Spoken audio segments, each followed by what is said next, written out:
अस्सलामुअलैकुम गाइस, कैसे हैं आप सब लोग। कैसी है मेरी यूट्यूब फैमिली। उम्मीद करती हूँ आप सब ठीक होंगे। अल्लाह ताला सबको हिफ्ज़ व अमान में रखें, आमीन सुम्मा आमीन। और आज की हमारी रेसिपी है अलसी की पिनिया, अलसी के लड्डू। इसके लिए लिए हैं मैंने अलसी 1 kg और 1 kg है मेरे पास सूजी, 1 kg है गंदम का आटा और साथ में ये है 100 ग्राम है हमारे पास बादाम और 100 ग्राम ही हमारे पास है गिरी। ये इसलिए पानी में डिप की हैं ताकि इनके कवर भी आसानी से उतर सकते हैं और ये क्रश करने में भी आसानी रहेगी। इसमें जाएंगे 2 kg शुगर। ये आप देख सकते हैं अलसी को मैंने अच्छी तरीके से रोस्ट कर लिया है। ये आप देख सकते हैं जब इसका कलर चेंज हो जाए इसका मतलब ये अच्छी तरीके से रोस्ट हो गया। अब मैं इसको ग्राइंडर मशीन के अंदर इसको पीसूँगी, थोड़ा सा जब ठंडा हो जाए। ये आप देख सकते हैं गाइस, ये अलसी को पीसने के बाद इस तरह की हो जाएगी। ये आप देख सकते हैं इसको मैंने अच्छी तरीके से ग्राइंडर में पीस लिया है। और अब मैं आपको दिखाती हूँ, अब हम आटे की बुनाई करेंगे।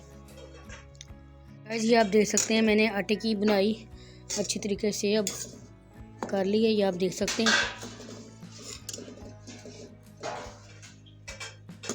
अब हम तैयार करेंगे चाशनी। गाइस ये आप देख सकते हैं मैंने गिरी को अच्छी तरीके से क्रश कर लिया है। ये आप देख सकते हैं इस तरह।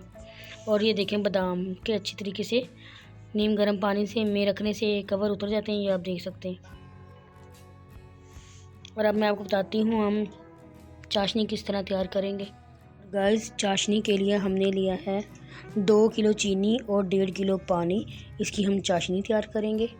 ये आप देख सकते हैं। गाइस ये आप देख सकते हैं अब हमने चाशनी तैयार कर ली है। ये आप देख सकते हैं इसका शीरा, चीनी के शीरे में पानी डाल के इसको अच्छी तरीके से मैंने पका लिया है। और उसके अंदर हमने मेवा जार शामिल कर दिए हैं, बादाम और गिरी। और अब हम इसके अंदर 1 लीटर इसके अंदर डालेंगे देसी घी। आप कोई सा भी ऑयल ले सकते हैं, लेकिन अगर देसी घी हो तो ज़्यादा अच्छा होगा।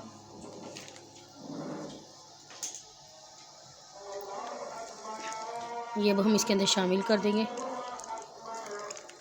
जब सारा सामान अलसी सूजी और आटा डालने के बाद इस तरह की हमारा पिनियों का सामान इस तरह का तैयार हो जाएगा। ये आप देख सकते हैं ये सूजी डालने की वजह से ज़्यादा सख्त नहीं होंगी हमारी पिनियाँ। ये आप देख सकते हैं ये बहुत खस्ता बनती हैं। अब मैं आपको दिखाती हूँ अलसी की पिनियों की फ़ाइनल लुक। ये रही अलसी की पिनियों की फ़ाइनल लुक। ये आप देख सकते हैं हमारी किस तरह नरम और मुलायम बनी है। ये ज़्यादा हार्ड नहीं होंगी क्योंकि सूजी डालने की वजह से। अगर आपको ये मेरी रेसिपी पसंद आए, अलसी की पिनियों की वीडियो पसंद आए तो लाजमी ट्राई कीजिएगा, लाइक कीजिएगा, शेयर कीजिएगा एंड कमेंट कीजिएगा और मुझे दुआ में ज़रूर याद रखिएगा।